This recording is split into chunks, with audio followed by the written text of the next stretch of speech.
Bom dia, meus irmãos, graça e paz da parte do nosso Senhor e Salvador Jesus Cristo, amém? Amém, louvado seja o Senhor por mais uma manhã que estamos aqui para poder aprender um pouquinho. Já temos aprendido bastante sobre a nossa história, sobre como na providência divina o Senhor nos conduziu até aqui, nos trouxe até aqui como denominação, como batistas, né? E louvado seja o Senhor por isso. Bem, nós vimos um pouquinho da história dos batistas nos dois primeiros domingos, com o pastor Wesley.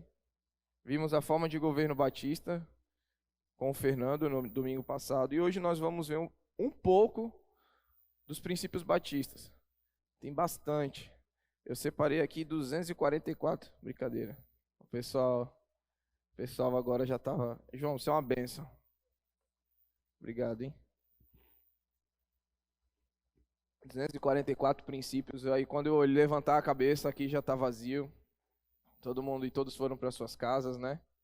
Não vou fazer isso com vocês, não. Mas é importante a gente saber de onde a gente veio, o que a gente segue, qual é a nossa história, qual é o nosso sistema de governo, quais são os princípios que a gente segue. E nós, desde sempre, como cristãos, temos princípios. E quando se fala de princípios, eu gosto muito de Deuteronômio 6. Quando vai dizer, ouça, não precisa abrir, se quiser só marcar aí no seu caderninho, Deuteronômio 6, a partir do versículo 4. Ouça, ó Israel, o Senhor, nosso Deus, é o único Senhor. Ame o Senhor, o seu Deus, de todo o seu coração, de toda a sua alma, de todas as suas forças. Que todas essas palavras que hoje lhe ordeno estejam em seu coração. Ensine-as com persistência a seus filhos, converse com ela quando estiver sentado em casa, quando estiver andando pelo caminho, quando deitar e quando se levantar. Amarre-as como um sinal nos braços e aprenda-as na testa, escreva-as nos batentes das portas de sua casa e de seus portões. Claro, aqui é falando sobre a lei do Senhor e sobre Deus, mas aqui é ensinando a ensinar princípios. Primeiramente, princípios daquilo que o Senhor queria para o seu povo, daquilo que Deus queria para o seu povo, né? De como caminhar, de como andar, de como se portar na sua caminhada como povo de Deus. E o que nós vamos ver nos nossos pontos aqui é caminhar e andar como os princípios batistas que foram formados e levantados ao longo da história. Tá? A gente pega um pouquinho aqui que o princípio, onde que surgiu os princípios da nossa denominação, qual o desenrolar da base na qual fundamentamos a nossa história e o desdobramento da mesma. A gente acabou vendo tudo isso, né? E quando a gente aborda isso, nós vimos que a nossa denominação foi construída através, né, e após, né, a Reforma Protestante e estruturado nas Escrituras. Nós vimos isso aqui. Vou dar uma passada bem geral. Sendo apelidado, qual que era o nosso apelido antigamente? Que isso, hein? Vocês estavam prestando atenção na aula, hein? E estrelinha para vocês dourada com o tio Fernando ali no final do escolão. A gente viu também que o nosso sistema de governo, que é congregacional, não é apenas para decidir a cor de uma parede, se tira ou não o pastor, ou até mesmo se compra ou não um objeto. Mas vai muito além disso. Vai de homens e mulheres dirigidos por Deus, guiados pelo Espírito Santo, em plena comunhão com o corpo de Cristo e com a vida da igreja, que decidirão não questões secundárias e algumas muitas vezes não relevantes, né? Mas qual caminho aquela comunidade de fé tomará em sua trajetória. A gente viu isso bem claramente com o Fernando na semana passada. Nós somos de fato dirigidos pelo Espírito, nós somos de fato guiados pelo Espírito. As decisões que tomamos, a forma que estamos aqui, tem sido conduzido pelo Espírito de Deus na nossa vida. Tem gerado, temos a comunhão suficiente com Deus para que tomemos decisões importantes para o rumo da igreja de Cristo, muito interessante.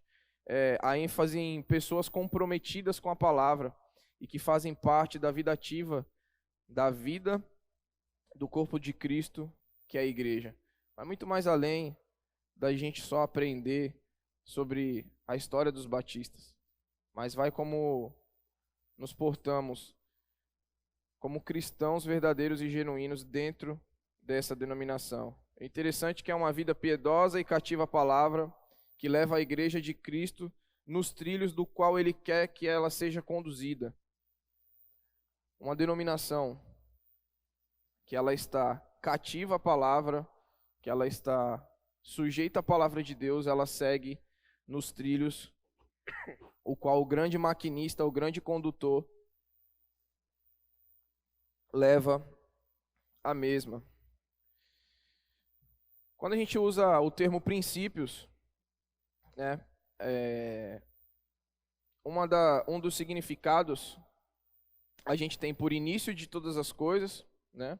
A gente tem lá em Gênesis, no princípio criou Deus os céus e a terra, princípio como início, e também temos princípio como causa primeira de alguma coisa e que faz compreender suas prioridades essenciais ou características.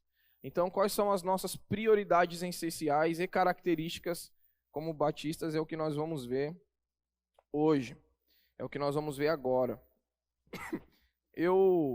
Na declaração de fé da Convenção Batista Brasileira, você tem muitos princípios. Na verdade, se tem vários princípios para a gente abordar. Mas há 6 ali que a gente retira como alguns assim que permeia a nossa denominação, que permeia aquilo que a gente crê, que permeia aquilo que leva nós batistas como os princípios principais, né? Podemos se dizer assim, parece redundante, mas não é. Princípios principais. Orem por mim, para que eu consiga apresentar os 6. Já me falaram ali que 6 fui corajoso, né? Eu vou orar por essas pessoas que falaram isso. Mas nós vamos ver 6 princípios. Não vamos conseguir aprofundar, porque teria muito mais. E é muito interessante isso. Convidamos vocês, de verdade. Tem o aplicativo da igreja, baixa o aplicativo da igreja. Lá tem o estatuto da nossa igreja. Dê uma olhadinha no site da CBB, Convenção Batista Brasileira, na declaração de fé, na declaração doutrinária da denominação que você segue, da denominação que você resolveu abraçar. Ah, eu sou de Cristo. Sim, amém, todos nós somos de Cristo. Mas nós resolvemos abraçar um corpo doutrinário, é muito falado isso na classe de doutrina, né? Decidimos por aqui estar. Então, é importante que a gente conheça. É importante que a gente esteja a par daquilo que a gente decidiu abraçar. Bem, correndo. O primeiro princípio é a aceitação da Bíblia como única regra de fé e conduta. Afinal de contas, não teria como ser diferente. A aceitação da Bíblia como única regra de fé e conduta. Não teria como ser diferente porque se nós, que somos chamados antigamente como os Bíblias ou os da palavra, não poderíamos ter outro princípio principal. Senão, as escrituras, a aceitação da Bíblia como única regra de fé e conduta. E quando você fala aceitação da Bíblia como única regra de fé e conduta, quer dizer muita coisa. Na verdade, quer dizer tudo, bastante coisa. O fundamental. 2 Timóteo 3, 16, 17, texto muito conhecido por nós, que diz que toda a escritura é inspirada por Deus e útil para o ensino, para a repreensão, para a correção e para a instrução na justiça, para que o homem de Deus seja apto e plenamente preparado para toda boa obra. Vejamos o que diz nesse texto. Toda a escritura é inspirada por Deus e útil para o ensino, para a repreensão, para a correção e para a instrução na justiça, para que o homem de Deus seja apto e plenamente preparado para toda boa obra.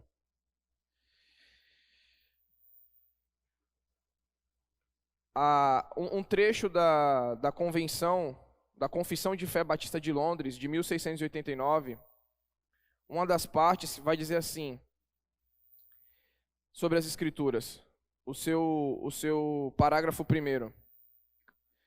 De tal modo, as Escrituras, de tal modo que os homens ficam inexcusáveis ou não desculpa para aqueles que afirmam a mesma como sua regra de vida ou adotam obrigatoriamente após a salvação da mesma como aquela bússola que dirige a sua história ou a sua vida, de tal modo que homens ficam inexcusáveis, ou seja, não tem desculpa. A partir do momento que nós abraçamos uma denominação que um dos seus princípios primeiros é a aceitação da Bíblia como única regra de fé e conduta. Quando dizemos de fé, todos os ventos de doutrinas, tudo aquilo que vem partido de homens, seja até nós, pastores, segundo a denominação que você abraçou, não é válido. E a nossa conduta como igreja, como denominação e como pessoas está nas Escrituras. Não basta a gente dizer que a Bíblia somente é a palavra de Deus. É preciso que isso seja uma verdade não somente denominacional, mas na vida de cada cristão, principalmente na vida da igreja, na vida da denominação. Porque, como eu falei, quando a gente coloca aceitação da Bíblia como única regra de fé e conduta, nós não aceitamos nada mais que venha além das Escrituras. Regras, falsos moralismos, começar a impor um monte de regra que foge das Escrituras. Olha, aqui agora todo mundo tem que ser careca. Vala-me Deus, Deus me livre. Longe disso. Ou então agora todo mundo vai ter que vir de camisa preta.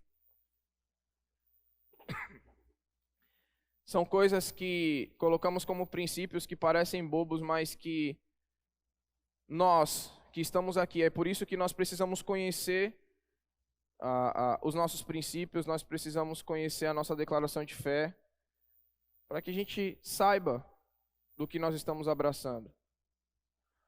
Porque se muito acontece, inclusive também dentro da nossa denominação, porque se fugiu desse ponto, a aceitação das Escrituras como única regra de fé e conduta.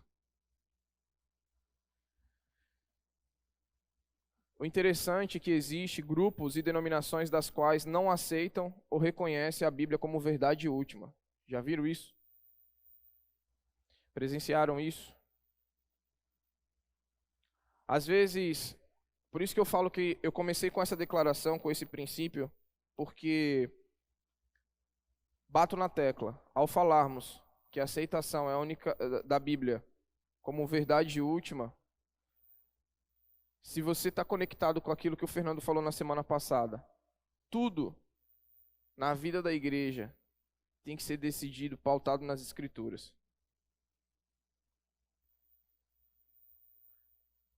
Ela é uma bússola, ela sempre vai nos dar um norte. Afinal de contas, se é um dos princípios da denominação que eu abracei, que eu falei que agora estou, é isso que eu tenho que fazer. Lembra, por mais que fosse com relação à pregação da palavra, e a pregação da palavra está envolvida aqui nessa questão, quem lembra o que os bereanos faziam? Consultavam, né? Para ver se era dessa forma mesmo. Então é interessante que às vezes a gente coloca as coisas tão no automático que a gente não entende que uma assembleia ou um culto administrativo, olha o nome, um culto administrativo é uma questão também espiritual, principalmente.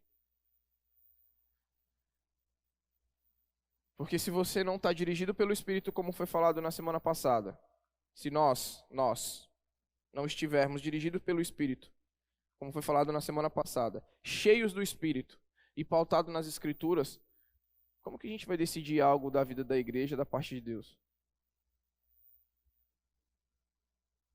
são princípios, esse princípio é fundamental. A gente segue o pós-reforma, que diz o sola escritura, somente as escrituras, né? Ou seja, a confissão de fé e a declaração doutrinária, o estatuto da igreja, o pastor, o presidente da igreja. Nós não temos autoridade final para a igreja, e sim a Bíblia, a palavra de Deus. Entende quando a gente coloca essa primeira aceitação da Bíblia como única regra de fé e conduta? Olha o que a gente está falando. Olha o que a gente está colocando para nós. Por que eu falei desses declaração, estatuto, pastor, presidente, quem quer que seja da igreja, não tem a palavra final e sim as escrituras naquilo que ela se propõe a tratar? Quando a Bíblia fala quando para nós batistas, a gente, principalmente o pessoal antigo, tinha uma fala. Quando a Bíblia fala, nós falamos. E quando ela cala, nós calamos. Ou deveríamos nos calar. Em 2 Pedro, capítulo 1, 20 e 21, vai dizer: antes de mais nada, saibam que nenhuma profecia das Escrituras provém de interpretação pessoal, pois jamais a profecia teve origem na vontade humana, mas homens falaram da parte de Deus, impelidos pelo Espírito Santo. Falando de nós, como denominação, falando de nós, como batistas, aquilo que nós estamos aprendendo aqui, principalmente cristãos, precisamos voltar a ter esse zelo. Precisamos de um retorno à suficiência na nossa vida. E isso, o que eu falo na nossa vida? Você deve estar se perguntando, mas aqui não é para falar sobre os princípios da denominação? A denominação são igrejas que são compostas por quem? Por nós. Automaticamente, quando a gente retorna faz esse retorno, faz essa conversão de volta para as Escrituras, essa consequência gerará uma transformação aonde? Aqui. Eu não retorno às Escrituras porque é um princípio batista. Eu retorno às Escrituras porque é a minha regra de fé e conduta. É a bússola da minha vida. E a partir do momento que nós voltamos, fazemos essa conversão, esse retorno para as Escrituras, a igreja vem junto.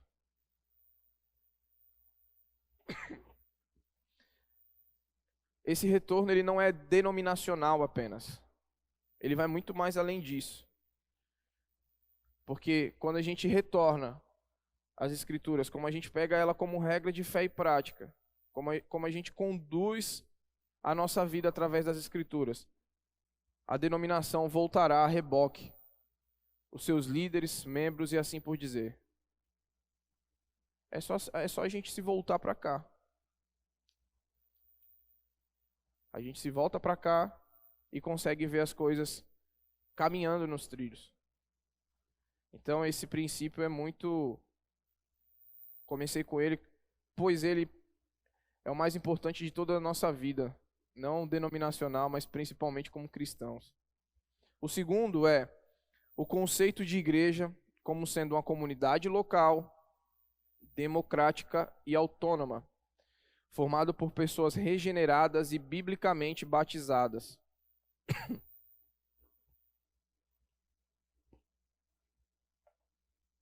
O conceito de igreja sendo uma comunidade local, democrática, autônoma, formada por pessoas regeneradas e biblicamente batizadas. Esse é o nosso segundo princípio denominacional. Esse ponto aqui é importante também, porque mostra a natureza das igrejas, que elas são agências do reino de Deus. Essa autonomia, igreja, conhecido como uma igreja autônoma, muitas vezes tem sido entendido de forma equivocada. Muitos têm exercido uma autonomia até das Escrituras. Olha que loucura. Pegamos o primeiro princípio sobre as Escrituras como regra de fé e conduta, e quando chega na autonomia, há momentos em que a gente quer fugir, ter uma autonomia até das próprias Escrituras. E essa autonomia, ela não é uma autonomia, eu posso fazer o que eu quiser. Aqui agora nós seremos a primeira igreja batista de Cubatão, rave. Aí faz umas rave aqui dentro. Faz uns negócios muito loucos. Não, porque nós temos autonomia. Aqui a convenção e a associação das igrejas batistas não se metem. Então a gente faz do jeito que a gente quiser. É uma autonomia que não é, que tem sido encarada de forma equivocada. Tem sido encarada de uma forma antibíblica muitas vezes. E que fogem totalmente do padrão do seu primeiro princípio. Nós temos alguns locais bem difíceis, bem complicados, algumas situações bem difíceis, bem complicadas, que a gente, como pastor, fica a par, e aí a pessoa muitas vezes responde: aqui a igreja é autônoma. Nós temos uma autonomia até a página 2. É uma autonomia para tomar as nossas decisões aqui dentro. É uma autonomia pautada nas Escrituras. É uma autonomia na escolha de liderança, uma autonomia na escolha de pastores. E vai muito além. Porém, as pessoas usam dessa palavra para achar que a autonomia é: eu não devo nada para ninguém e eu faço o que eu quiser. É quando um indivíduo ou um líder impõe seus pensamentos baseados em si mesmo e na sua vontade. Todas as vezes que homens, seja eu, seja qualquer um, impõe as suas vontades baseadas em si mesmo e no seu coração pecaminoso para a condução da igreja de Cristo, estamos falando da denominação, mas sempre vamos lembrar, somos igreja de Cristo. Na condução da igreja de Cristo, sempre o trem descarrilha. Sempre saímos dos trilhos. Já ouviu essa expressão? Sair dos trilhos? Geralmente é quando colocamos os nossos pensamentos, as nossas vontades, aquilo que nós acreditamos à frente das Escrituras, de como se deve conduzir a igreja, que é de Cristo.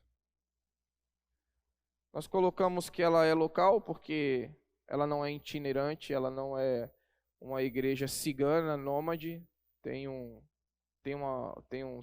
CEP. Eu sempre confundo CEP com CPF. Se eu falar CPF aí alguma vez, você não... Ela tem uma identidade, ela tem uma história. Nós aqui, PIB Cubatão, temos um local, nós temos uma identidade, nós temos uma história, tá? Ela é democrática, porque a gente viu isso um pouquinho na semana passada, do seu sistema de governo, onde as pessoas podem participar ativamente da vida ativa da igreja.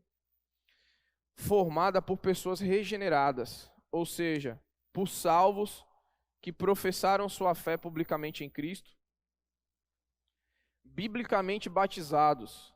Aí chega um ponto. Tá lá, Fernando, no nosso princípio batista, biblicamente batizados. Pastor, existe batismo não bíblico? Quem acompanhou aí algum período da pandemia, principalmente, é muita criatividade. Não é não, Davi?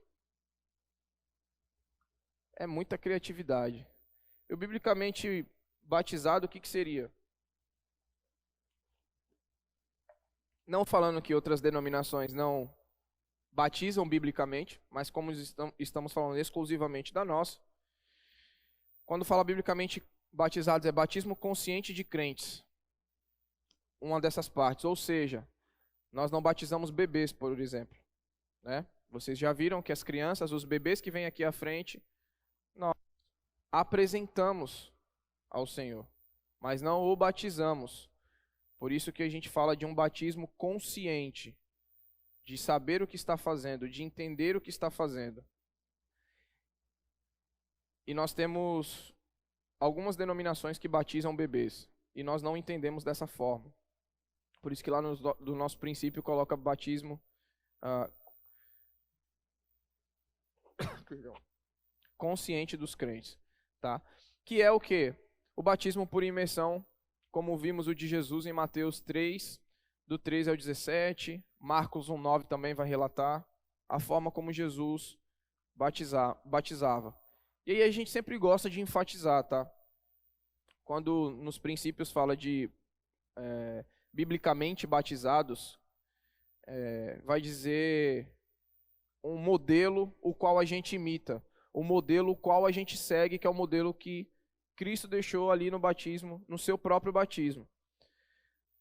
Mas a gente sempre lembra que nós não sacramentamos o batismo. Ou seja, ele não é santo, de santificado, que gera um acréscimo da salvação para as nossas vidas, tá? Não nos dá poderes quando a gente levanta da água ali, por mais que alguns gritem, outros queiram tacar água no pastor. Eu joguei água no Michel, quando eu me batizei, eu levantei, eu joguei água nele. E aí, não tem poderes, mas é a nossa pública profissão de fé. Aquilo demonstra publicamente aquele ato de morremos para o mundo, nascemos para Cristo. Mas ele não há nenhum acréscimo à salvação. Pastor, poxa, você está falando aí que é biblicamente batizado. E se eu não for batizado? E se um dia eu morrer sem ser batizado? Se você morrer com Cristo, meu irmão, nos encontraremos na glória. O batismo ele não acrescenta nada à salvação. Ele não tem nenhum acréscimo e não nos traz poderes a mais de quando nos batizamos. Mas um dos nossos princípios batistas, aqueles que vêm, é batizar da forma bíblica. Eu vou contar a minha própria história para vocês bem rápido. Alguns da classe de doutrina já tiveram oportunidade de ouvir, mas os que não tiveram oportunidade de escutar, eu vim de igreja presbiteriana. Uma igreja uma denominação bíblica, uma denominação muito séria, princípios sérios também, e lá batiza-se por aspersão. Todo mundo sabe o que é aspersão, né? Derrama um pouquinho de água na cabeça, né? Então, se você vê um presbiteriano, que ele tiver com um copo de água na mão, ele tropeçar e cair o copo de água, você fala, ih, derrubou o batistério. Vocês não entenderam, né? Então, eu como vim da presbiteriana, eu vim depois para a denominação batista, e eu entendi, meu querido pastor Michel não me obrigou a nada, foi numa conversa nossa informal, que como eu estava abraçando essa denominação como minha denominação, como aquela que eu queria seguir, por mais que tivesse nascido e crescido na presbiteriana, mas era essa que eu queria seguir, era esse corpo doutrinário que eu queria abraçar, eu falei, eu quero batizar novamente. Já estava vislumbrando, caminhando para ser um seminarista. Então, como que eu ia falar sobre batismo biblicamente batizados? Ia falar assim, pastor, você veio da presbiteriana, você deu uma mergulhada? Eu ia falar, não. Então. Vai falar, então, aí vocês então. Aí todo mundo ia querer me jogar ali no batistério, né? Ou dentro de um tonel, como faz lá no sertão.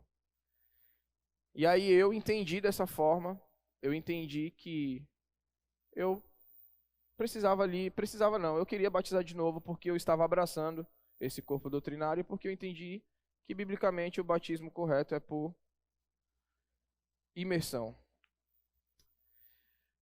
Misericórdia. Alguém para aquele relógio ali. 3. Terceiro princípio, a absoluta liberdade de consciência. Um interessante tópico dentro da nossa declaração doutrinária. Walter Schurden, nordestino, Vitor, falando em inglês é horrível, né, velho? Walter Schurden, acho que esse é o nome dele. Em seu livro 4 Frágeis Liberdades, diz assim: a liberdade individual é a afirmação histórica do direito de responsabilidade inalienáveis de cada pessoa a se relacionar com Deus, sem imposição de credos, interferência do clero ou interferência do governo. Esse cara, olha que interessante essa declaração. Nós prezamos pela absoluta liberdade de consciência. Esse cara tinha 24 anos.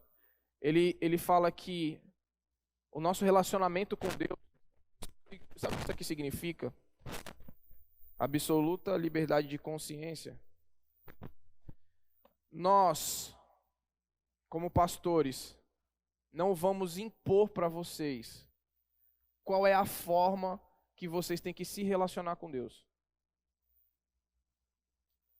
Nós não impomos, como denominação, como pastores e líderes, a forma que você se relaciona com Deus.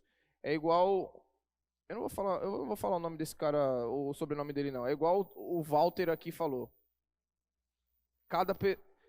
Direito de responsabilidade inalienáveis de cada pessoa se relacionar com Deus, sem imposição de credos, interferência do clero ou intervenção do governo civil. Olha que interessante. Que inclusive o governo civil, o Estado, que é o que nós vamos ver daqui a pouco, que o Fernando está ansioso ali para chegar. Vou correr, Fernando. Não impõe a nossa consciência perante Deus. Esse cara, um jovem pastor chamado Roger Williams, de 24 anos, aplicou isso na sua vida. Ele era pastor em Boston em 1631. Ele desagradou as autoridades locais e magistrados por quererem interferir no contexto religioso. Ele defendia a liberdade religiosa. Ele defendia essa liberdade de consciência, essa liberdade de expressão, vamos dizer assim. Ele afirmava que o Estado não tem direito sobre a fé de ninguém. Ele foi expulso de Boston no inverno rigoroso americano e ele foi salvo por índios nativos. Aí ele vai para esse local, é uma cidade com nome muito difícil, eu não vou conseguir. Eu consigo falar Massachusetts, mas eu não consigo falar esse nome que está aqui.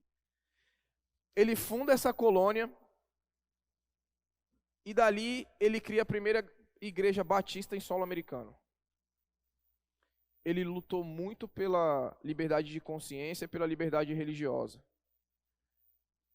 Os batistas, eles vendem muito caro, a liberdade de expressão é um quesito muito caro aos batistas, pois foi homens como esse que deram voz a isso.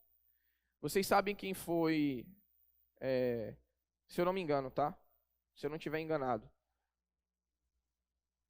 Nobel da Paz, um religioso que foi Nobel da Paz? Todo mundo sabe. Fala, Fernando. Martin Luther King. Pastor Batista. Esses princípios eram seguidos à risca da questão da liberdade de consciência. Não era para fazer algazarra. Não era para fazer tumulto. Mas era que ninguém tem direito sobre a fé de ninguém. O Estado não tem direito sobre a fé de ninguém. Não impõe nada sobre nós. Por isso que vende-se muito caro. A liberdade de expressão e de consciência é uma das características fundamentais dos batistas, né?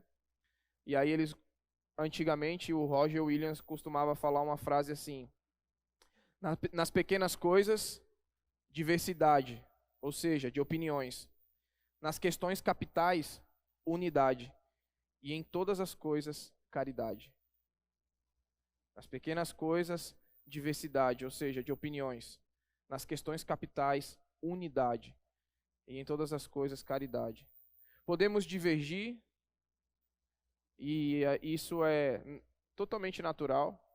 Afinal de contas, a gente vê isso nas cartas de Paulo, né? Rogo a Esite e Evódia, que alinha aí os pensamentos, porque vocês duas são muito importantes no questão do reino, da obra. Essas divergências, elas sempre vão ocorrer. Mas, para nós, a atitude cristã é saber viver com as divergências e com as diferenças. Por isso, essa livre a liberdade de consciência. Sempre prezamos muito por isso. O quarto, a responsabilidade individual diante de Deus. O homem é criado à imagem e semelhança de Deus, como a gente vê em Gênesis, e torna-se responsável por suas decisões de ordem religiosa e ordem moral. Eu gostei muito desse tópico. A responsabilidade individual diante de Deus. Esse é um dos nossos princípios. O homem é responsável por suas decisões de ordem religiosa e moral. Temos o Espírito Santo que nos capacita e orienta para essas questões. Uma chamada ao Evangelho, para a comunhão com Deus, para se crescer na graça e no conhecimento de nosso Salvador Cristo Jesus.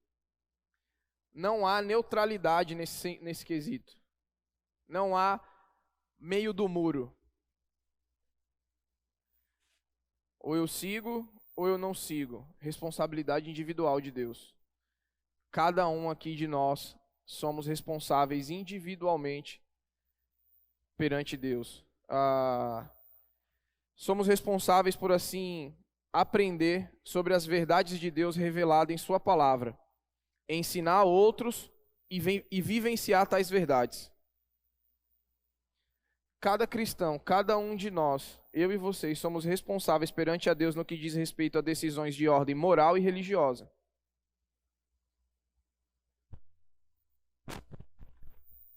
Tudo o que fazemos, vamos dizer assim, português claro, é culpa nossa. Você não coloca a culpa em ninguém. Ah, eu fiz isso porque o João... Eu só tomei essa decisão porque fulano... Todo indivíduo tem uma responsabilidade individual diante de Deus. Seja bíblica, seja de questões religiosas ou de questões de ordem moral. Isso entra muito num assunto muito polêmico, que não deveria ser tão polêmico, e aí entra no sistema de governo. Eu vou fugir um pouquinho aqui. Geralmente, quando pecamos, colocamos... dificilmente a gente... Quer dizer, na verdade, a gente sempre tenta achar um culpado, né? Por que eu pequei? Nunca é assim. Porque estava no meu coração, igual o Tiago fala, né? Primeiro é a semente, depois ela germina e dá luz ao pecado. Nunca é assim. E aí é onde você quer chegar? Geralmente, quando falamos de questões disciplinares, e algumas pessoas, e a gente sempre ouviu essa frase: a igreja excluiu tal pessoa. Dentro desse princípio, dentro daquilo que a gente vê nas escrituras, a igreja não exclui ninguém. Nós mesmos, que muitas vezes nos excluímos. Eu sei que vai vir pergunta sobre isso. Já joguei proposital. Fogo no parque. Não somos nós que excluímos ninguém. Vamos dar um exemplo?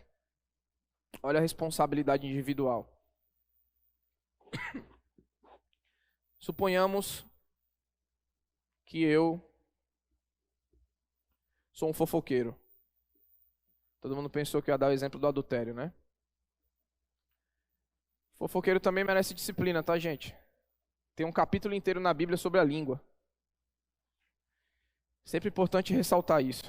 A gente nunca viu uma disciplina eclesiástica por causa da língua. Mas ela é muito terrível e a Bíblia fala que põe fogo a uma floresta inteira. Suponhamos que eu, com minha maledicência, com a minha fofoca, começo a germinar coisas. E aí pegamos o princípio de Mateus 18, vem o irmão Fernando até mim e fala bem assim: pastor, não tá legal, tá disseminando contenda, tá causando intriga. Fernando, sai daqui. Não fiz nada disso. E aí eu continuo a fofoca com o Fernando, tudo bem. Fernando vai, Mateus 18, qual é o segundo passo? Chama aí o Davi e o Alan, vamos ali conversar com o pastorzão ali, que o pastorzão tá meio rebelde. Pastorzão, fofoca, mano. Você continua Está recorrente já está gerando uma questão aqui na igreja. Se um já não sabia de nada, agora é vocês três que não sabem de nada. Não vou parar. Não me arrependo, não fiz isso e nega e tal. Terceiro passo qual é? Chega para a igreja. Eu não aceito a repreensão da igreja. O que Jesus vai falar? Lança fora. Ó, eu estou falando de mim, hein? Lança fora. Porque esse não entendeu nada, não me pertence. É como esses caras que estão aí fora. Quem excluiu? Pode responder, quem excluiu? Eu me excluí? Vocês acham que eu que me excluí? Ou que a igreja que me excluiu? Não. Eu me excluí. Eu não quis a repreensão. Eu tive 3 chances. 3 chances. Responsabilidade individual de cada um. Nós temos essa responsabilidade. Eu, como pastor, não respondo por ser pastor apenas. Primeiramente, eu respondo por eu ser e me colocar como um servo de Cristo, como um salvo, como um regenerado. Quando isso vem, eu tenho essa responsabilidade individual. E aí você fala bem assim, tá? Sabe um texto muito interessante? Ezequiel 18. Ezequiel 18 é muito interessante. Que Ezequiel 18, inclusive, vai quebrar ali a máxima que muitos acreditam, além do mal olhado, na maldição hereditária. Então, pastor, você não sabe, eu sou um cara violento porque o meu avô era violento. O senhor não sabe o quanto ele matava. Ezequiel 18 quebra tudo isso. O profeta vai dizer, através de Deus, que Deus diz, nunca mais se repita isso em Israel. Ou seja, vocês nunca mais repitam isso. Que os pais comeram uva verde, uva selvagem, e os dentes dos filhos que ficaram ruim. Com aquele visgo, né, que chama, né? Como que é? Desbotado. Meu pai que comeu a fruta, a uva verde, e meus dentes que nascem desbotado. Não. A responsabilidade individual perante Deus, ele vai deixar bem claro em Ezequiel 18. Bem claro, é a responsabilidade de cada um. Vocês parem de falar que vocês estão passando por isso. É lógico que o contexto de Ezequiel é a questão do povo, que vocês estão passando por isso porque os antepassados de vocês pecaram. Para. Vocês estão passando por isso porque é vocês que são idólatras. Porque é vocês que estão se desviando do meu caminho. E a mesma coisa para nós no nosso princípio, no nosso dia a dia, a nossa responsabilidade individual perante Deus. Sabe por que eu não falo com ninguém? Porque o pastor não me deu boa noite. Eu também não falo com ninguém. Eita. Ô louco. Estamos na roça, hein? Se eu não dei boa noite para você que está em casa, ou bom dia, me perdoe, meu irmão. Não leve para o coração. E se eu não dei bom dia para vocês também, não levem para o coração. Viu que interessante? Parece princípios, mas quando a gente pega, pautado nas escrituras, quando a gente pega uma denominação igual a nossa, que tem como seus princípios, o primeiro, Bíblia, como única regra de fé e conduta, quer dizer muita coisa, e é muita responsabilidade para nós, a qual nós temos que matar no peito e sair jogando. Ou seja, temos que fazê-la. A responsabilidade, muitas vezes, da nossa vida com Deus, ela não é denominacional. Ela é nossa. Ela é nossa. É porque os batistas... Não, a responsabilidade é nossa. É individual de cada um para com Deus. Nas questões da religião e nas questões morais. Último ponto. Eu falei que... Último não, penúltimo. Autenticidade e apostolicidade das igrejas. Aí você vai falar, olha, quem aí quer virar apóstolo? O que é uma igreja apostólica? Uma igreja, a denominação batista tem apóstolo? Não. Uma igreja que segue um ensino deixado pelos apóstolos. Quem lembra na cabeça? Facinho, Atos 2:42. E por isso perseveravam no quê? Na doutrina dos apóstolos. Por isso falamos acerca da apostolicidade das igrejas. Ao dizermos que o primeiro ponto são as escrituras como regra de fé e prática, não havia como ser diferente. Temos essa apostolicidade, autenticidade e apostolicidade das igrejas, porque seguimos o ensino autêntico dos apóstolos, ou seja, seguimos o ensino autêntico do que Jesus deixou para seguirmos. Jesus deixou para os seus apóstolos, baseado em Atos 2:42. Uma igreja que não tem as escrituras como verdade absoluta, ela não é apostólica e muito menos verdadeira e autêntica. Lembra que eu falei que não tem meio termo? Não tem meio termo. Isso serve para nós aqui. Se deixarmos um dia completamente de seguir as escrituras, não somos uma igreja, não estaremos sendo uma igreja autêntica e muito menos apostólica e muito menos autêntica. A autenticidade não vem da nossa denominação. A autenticidade não vem de um pastor supremo que usa uma estola bonita, mas é a autoridade suprema e a apostolicidade da igreja vem do Senhor Jesus Cristo. Dos ensinos de Cristo Jesus. Por isso que esse é um dos nossos princípios. Parece duro, mas não há meio termo. Questões das escrituras a gente não negocia. Porque a gente pensa, afinal, se a palavra de Deus, se a palavra é de Deus, como caminhar fora dessa palavra? Não dá para você autenticar. É isso que representa a autenticidade. Quando você vai autenticar lá no cartório algo, é para dizer o quê? Eu afirmo que isso é verdadeiro. Eu estou afirmando que isso é autêntico, é verdadeiro. Não há autenticidade fora das escrituras. E seguir e falar essa palavra apostolicidade, seguir os ensinos dos apóstolos, não que nós vamos levantar apóstolos aqui. Temos alguns até que tem cara de apóstolos, mas não, né? Mas não é esse o sentido. A apostolicidade quer dizer o ensino está ministrado pelos Jesus, os apóstolos. Agora é o último. Separação entre igreja e Estado.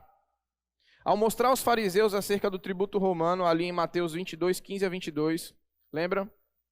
Senhor, devemos dar imposto, devemos pagar um imposto, tributo a César, e ele fala a famosa frase que muitos crentes esquecem na hora do imposto de renda.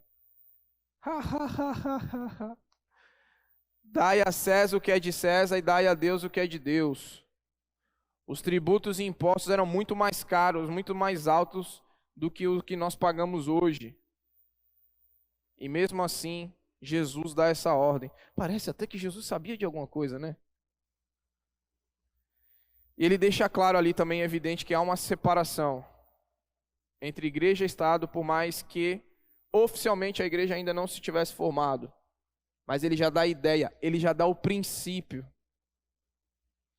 E é nítido que deve haver essa separação. Se a gente lembrar da nossa história, nós viemos do quê?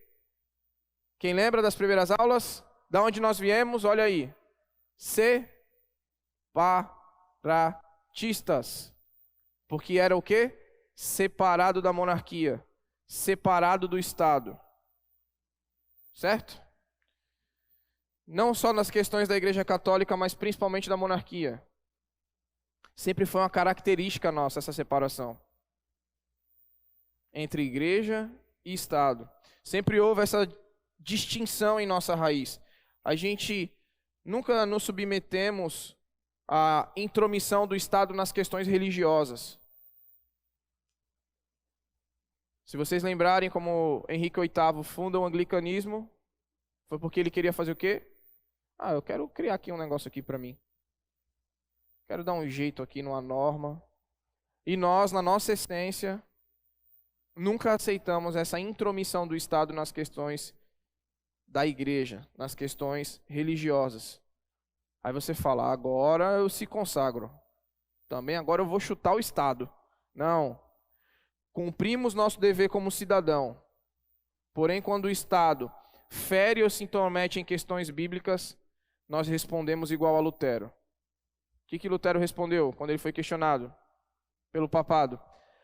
A minha mente está cativa às Escrituras, custe o que custar. Por isso, não lançamos políticos, ou não deveríamos lançar, e os deixamos subir aqui para fazer de palanque. Não nos vendemos em épocas políticas, ou não deveríamos nos vender, e muitas outras coisas. Que eu vou muito mais além do que só a gente pegar essa questão do ano político. Só para a gente concluir. A gente obedece o Estado desde que ele não fira os mandamentos que estão nas Escrituras, as ordenanças do Senhor para nós. Por exemplo, há locais em que é proibido a pregação do Evangelho. Nós não obedecemos, porque existe um governo maior. Isso fere, não são questões, o Estado ele tem que se preocupar com as pessoas, né? E dar um bom, vamos dizer assim, uma boa vida em Nárnia para os habitantes, para as pessoas. Não ditar a sua religião, não ditar naquilo que ele acredita. Por isso que nós acreditamos nisso, essa separação entre igreja e Estado.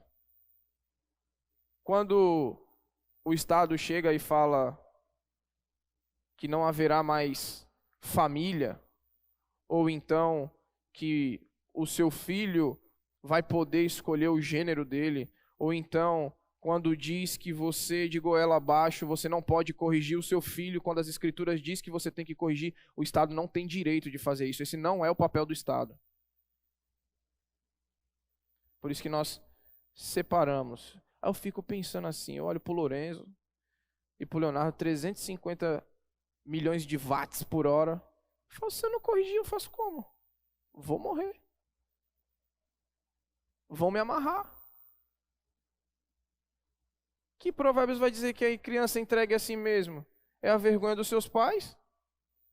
Entende?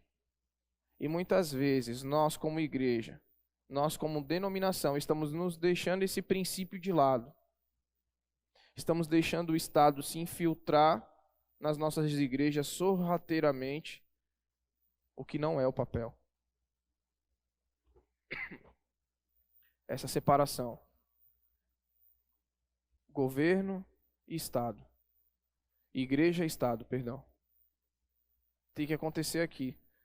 Aconteceu uma situação comigo, eu não vou falar onde é, mas foi lá em Massachusetts, nos Estados Unidos. Uma pessoa chega para mim e falou assim, campanha política, e falou assim, pastor, não foi aqui, pastor, tem um vereador? Não. Aí a pessoa me respondeu, eu imaginei. Não. Falei, olha, depois da eleição, se quiser vir aqui pela manhã, participar da nossa classe de batismo, se entendemos que ele realmente entregou sua vida a Cristo, participar conosco no culto, está aberta a porta da igreja. Dá uma palavra, não. Aí eu fiz esse convite, né? Eu falei, convida ele para vir aqui domingo à noite. Tu foi? Aí fala igual na minha terra, nem eu. Não vai. Nós temos esse princípio e deveríamos todos levar esse princípio. Não só dentro da nossa denominação, mas na nossa vida. A partir do momento que o Estado querer interferir naquilo como Deus fala que nós devemos viver, nas questões da nossa espiritualidade, nas questões daquilo que nós devemos seguir biblicamente, isso já não serve para nós. O que tem é que também, às vezes, o coração pecaminoso ele se deixa levar por essas questões e a pessoa, já por querer fazer alguma coisa, fala, não, a Bíblia fala que eu tenho que seguir as autoridades. E esquece o desde que não fina os princípios bíblicos das Escrituras. Essa separação é bíblica e tem que acontecer urgentemente na nossa denominação. Urgente. Ao passo que precisamos retornar às Escrituras, também precisamos fazer urgente essa separação de igreja e Estado.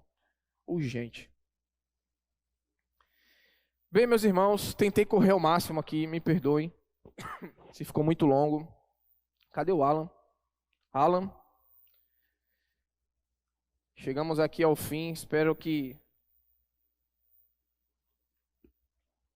teria muito mais princípios, porém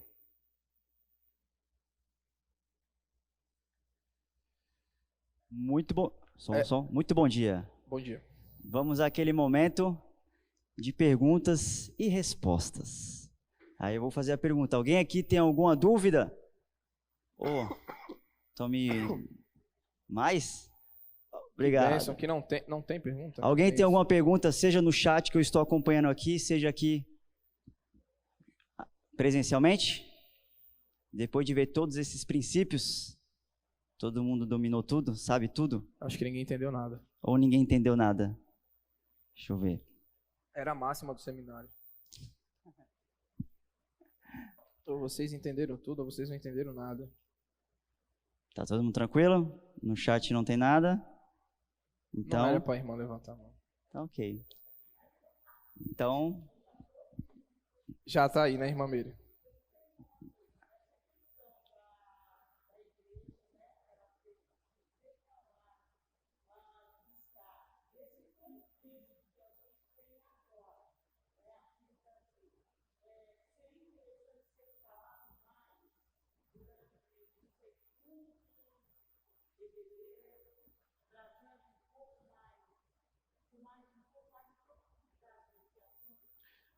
Essa questão, muito interessante a pergunta. Eu tenho, quem tem acompanhado os nossos D23 aí com jovens, eu falo bastante, né, Alan, desde quando eu cheguei. Falo bastante com os jovens acerca disso. A exposição do capítulo 25 de Atos que eu fiz, eu levei bastante sobre isso, sobre essa questão da política. E assim, veja, a gente não demoniza a política. É que nós precisamos ter um equilíbrio nessa questão.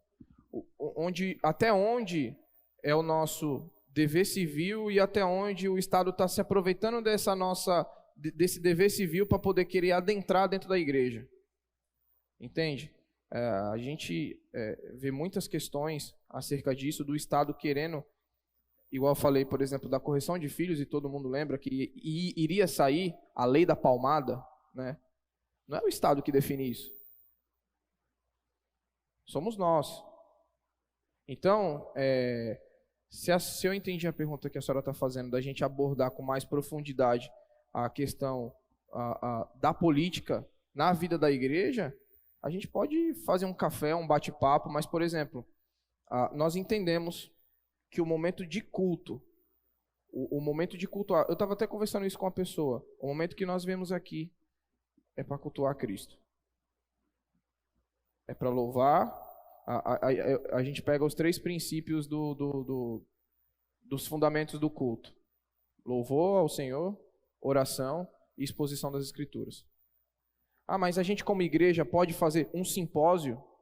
Opa, podemos sentar, mas no horário de culto, o que nós fazemos, e a gente abre esses bate-papos nos nossos PGs, mas naquilo que se refere ao culto, nós entendemos que é oração, louvores ao Senhor e a exposição das Escrituras. Mas sim, nós podemos pegar a ideia da senhora, o pessoal aí que gosta, falar de política à luz das Escrituras. Que isso fique bem claro, porque se o nosso princípio são as Escrituras como regra de fé e conduta, a nossa fala referente a esse âmbito político tem que ser segundo as Escrituras, não segundo as minhas paixões. Não segundo ao meu candidato Zezinho do Picolé. Zezinho do Picolé. Não. Não é ele que rege a minha vida. O que rege a minha vida e do cristão são as Escrituras. É muito legal, poderíamos sentar e falar assim, o que as Escrituras... Tem muita gente bacana que pode falar sobre isso, muita gente centrada. E a gente uma vez, na mudança lá em casa, né? A gente fazendo a mudança, eu, o Alan e o Fernando, foi um bate-papo muito legal. Porque a gente... lembra do princípio da liberdade de consciência? Nós vamos divergir em algumas coisas. Não tem problema divergir. Mas isso não pode fugir. Isso não pode ir para outro lado. Ao ponto de eu desrespeitar o irmão, ofender o irmão, machucar o irmão. Entende? A gente pode ter as nossas divergências. Por exemplo, eu torço por um time, os irmãos torcem por outro. Tá vendo? O irmão veio até de azul, pecador. Eu coloco questões simples para que a gente entenda. Não posso vir coisa muito mirabolante, mas são questões básicas do nosso dia a dia. A gente pode divergir, né? Porém, nós, naquilo que é capital, como falou aqui, a piedade. O que é piedade? A devoção a Deus, que nos faz piedosos. Eu não sei se eu respondi. Alan, quer falar alguma coisa dessa questão que a irmã falou? Não? Depois eu falo. Depois ele me fala. Depois eu falo. Ó, tem umas perguntas aqui. Alguém tem alguma pergunta aqui para iniciar mais? Não? Podem pensar no caso tenha. Tem uma aqui, algumas no online. Eita misericórdia. Algumas surgiram aqui. Deixaram para mim? Puf. Olha lá. Eita, calma aí que o celular aqui deu ruim. Bugou, estamos encerrando, irmãos. Sei que tá. Olha lá, o Danilo. Se porventura o Estado interferir em nossos princípios, qual é a posição da igreja como atitude prática? Como atitude prática, Danilo. Você quer responder essa? Não? Mas ele falou que ele ia me ajudar. Fui tapeado, igual o Pica-Pau fala. Fui tapeado. Questões práticas, Danilo, é aquilo que eu falei, nós seguimos as Escrituras. Isso já ocorre, não no nosso país, há algumas tentativas, né? Na prática não seguimos. Não seguimos aquilo que o Estado tenta impor no que diz respeito àquilo que está nas Escrituras. Um exemplo clássico, um exemplo básico. Por exemplo, quando que nós seguimos o Estado? Lembra das restrições? E aí, na pessoa ali do nosso presidente, que é muito inteirado nisso e faz um trabalho excelente nesse sentido, sempre ligado ali nos decretos. E ele sempre informava a gente, pessoal, mudou nas outras cidades, mas não mudou aqui. Isso nós seguimos. É um decreto municipal pela saúde pública, por um momento de pandemia. Sim, seguimos o Estado. Lança-se um decreto, vocês não leem mais a Bíblia, está fora o Estado. Trouxe uma questão prática. Vocês não podem orar mais, nós vamos orar. Porque acreditamos que ou vamos ser lançados na fogueira, ou o Senhor nos livrará da cova dos leões, igual ele livrou Daniel. Então, Danilo, não sei se eu respondi, na prática é isso. O que envolve as questões civis, tá? Nós obedecemos. Quando parte para a questão das Escrituras, uma proibição da leitura da palavra, uma proibição de oração, vocês não podem mais evangelizar aqui na cidade. Os batistas não podem evangelizar mais na cidade. Nós vamos continuar evangelizando. Nós vamos continuar fazendo o ID. Mais alguém? Está tranquilo? Vamos fazer só mais uma e encerrar, tá bom? Fizeram uma pergunta aqui. Quando um crente, um cristão, se candidata e não votamos nessa pessoa, estamos pecando? Muito boa essa pergunta. Muito, muito boa. A gente sempre aprende com pessoas mais experientes, né? E eu lembro que um pastor, o qual eu me aconselho, ele falou que faz o seguinte quando há um candidato político na igreja dele. Irmãos, aqui está o Alan e aqui está o Joãozinho. Os irmãos estão saindo candidato a algum cargo político, a vereador, tá bom? Dentre esses dois irmãos, vocês julguem pelas Escrituras a vida dele, conduta, prática, e aí vocês escolham em quem votar. É essa a apresentação que esse pastor faz de quando tem algum político na igreja. Não dá o púlpito, eu já vou responder. Não dá o púlpito, só apresenta e mostra que há 2 candidatos, 2 membros. Ele fala para os irmãos da igreja, analisa a vida desse cara. Analisa a vida dele. Se ele não tem, meu irmão, se você sabe lá fora, isso serve para nós. Serve para nós como pastor. Se a gente não tiver uma conduta, não vai. Não vai. A nossa conduta tem que ser analisada como cristão. E para o irmão ou a irmã que perguntou isso, minha irmã, se esse cara é um cara picareta, por mais que ele leva a faixa 100% Jesus, igual uns amigos nossos, põe na testa, 100% Jesus, mas ele é um picareta, você sabe que ele é um cara que não dá testemunho, que ele a vida dele não representa Cristo, quem fala para você não votar nele sou eu. Vota não, filho. Vota não. A Bíblia fala ali como a gente tem que viver a nossa vida de conduta só porque ele leva um título como cristão? Não. A conduta dele é o que vai dizer. Lembre da pergunta da irmã, tá, gente? Ou do irmão. Um cristão que se candidata, tá? Senão vai falar, eu vou analisar a conduta de todo mundo. Ela fez uma pergunta específica. E se é pecado? Não, não é pecado. Não é pecado. Você não está pecando, minha irmã. Analise a conduta desse querido que está se candidatando. Como diz lá na minha terra, se ele for um picareta, um mau caráter, não é porque tem a chancela de cristão ou a faixinha 100% Jesus que ele é digno de confiança. Ele não é. Vamos encerrar por aqui. Alguém tem alguma pergunta aqui, presencialmente? O pessoal gosta de política, né? Não, falou e é por isso que eu deixei por último, Fernando. Assim não, filho. Falou em política e eu acho bem interessante, só complementando rapidinho, a gente fala bastante política, a gente gasta bastante forças com políticas hoje em dia, né? Mas é interessante ver lá atrás que a única forma de política, junção de política que funcionou, igreja, religião, fé, com política, foi aquela que foi instaurada por Deus, de Israel. É isso aí. Uma monarquia teocêntrica, onde o próprio rei tinha que levar o povo para adorar e conhecer a Deus. Essa foi que deu certo. E essa é a que nós esperamos quando Cristo voltar novamente. A gente gasta muita força com política hoje. A gente às vezes tem um pensamento que determinado partido vai fazer a igreja sobreviver às dificuldades, e não é. Quem coloca lá os governantes é Deus, quem tira os governantes é Deus. Eu não sei se vocês, quando vão analisar um político, vocês oram para que Deus possa conduzir, ou você ora pelo próximo governante que vai estar assumindo o nosso governo. A gente às vezes não faz isso. A gente às vezes fica muito no racional, estudando, vendo, ele fala isso aqui bem da igreja, a igreja vai sobreviver, a igreja não vai ter nenhuma dificuldade perante, porque esse governante aqui vai... Não é assim que funciona. Agora achamos o novo Messias. Não Agora estamos salvos. Não é assim que funciona, gente. Quem vai levantar a igreja, quem vai fazer ela passar por todas as dificuldades é Deus.